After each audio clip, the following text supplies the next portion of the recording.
During the MCA Youth Assembly, where he says that he asked the Home Ministry not to be denial about rising crime. He said, don't go and talk to about statistics. People are living in fear.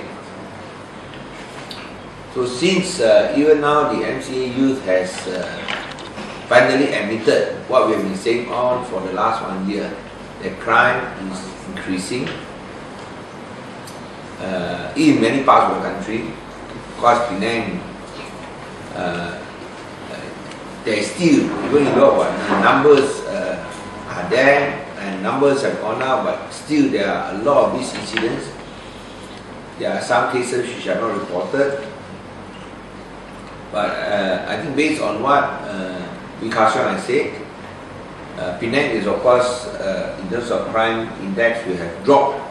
But we have said many times that we will not be influenced by statistics.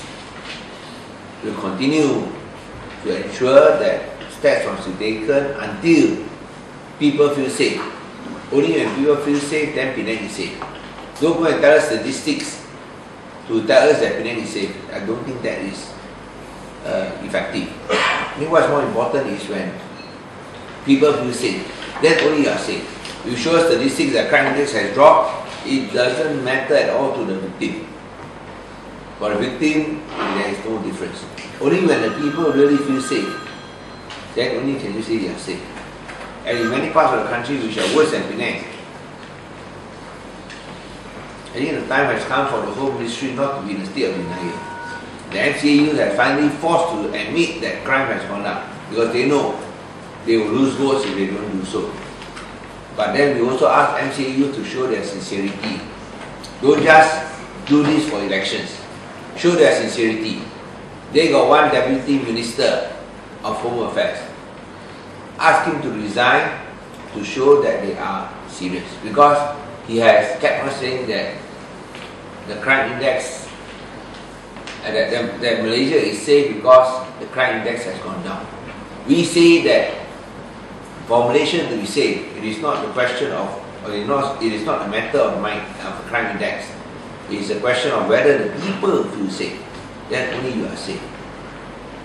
So if MCA is serious about ensuring that something is done to curb crime, to reduce the crime index, and he should not only admit that people are living in fear, his exact words, people are living in fear. In today's MCA Youth Assembly, so somebody asked me to comment. I said, I have a press conference, I'll comment here.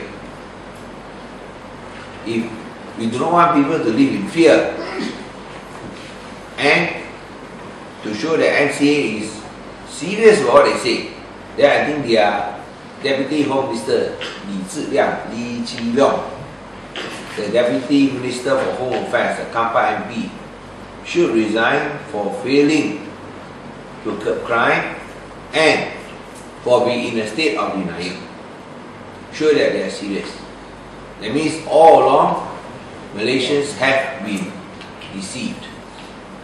So he should resign to show that what Wikasion said is true. Or else, he should come out and attack Wikasion to prove that what Wikasion said is not true.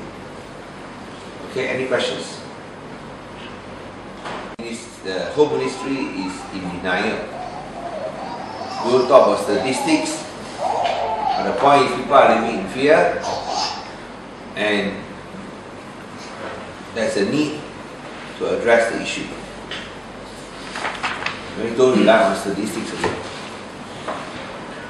But as I said, because he made these comments only when elections is coming, we doubt whether he is genuine or not. Because for the past 1 year, the Home Ministry, the Minister Hishamuddin has said, no, Malaysia is getting safer.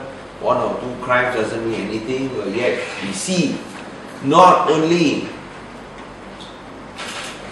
the Negeri Sembilan, Menteri Besar's house being burgled. We see Minister's house being burgled. Right? My good friend Ryan Tamichi also kena. And then lately, Dato' Lee Chong Wei Dato' Lee Chong Wei's house also kena. So many top leaders, ESCO, Malacca State ESCO's members' house was robbed. Of course, Sim Zizin's office was broken into 3 times. Sim Zizin, Assembly for Kuala Lumpur, his office was broken into for the 3rd time. All these incidents show that, or belie the fact, or show that what Hishamoni said is not true. I think it's something that is very serious.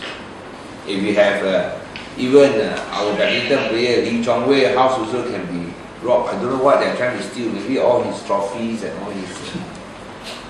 I think his office, His office, Oh, his office got broken into. Maybe all his trophies, all his badminton rackets. You know, maybe got momentum or what. His pre-wedding photo. Got good. Oh, wedding photograph also stolen. Not sure but they said. Only wedding photographs stolen, the trophies were there. They didn't know it's Dato' Lee Chong Wei's house. So wedding photographs stolen. Only the computers, because the photographs are kept in those computers. But then when you get married, to be frank, you cannot recognize the person in the picture. you look at your wedding photograph and the actual person is so different. Right? I mean, so sometimes you cannot see his Lee Chong Wei. I mean, talking about experience. I so different, entirely different person. They wear makeup and all that. So different. Sometimes for the better, sometimes not. Not always. Not always. It was $2.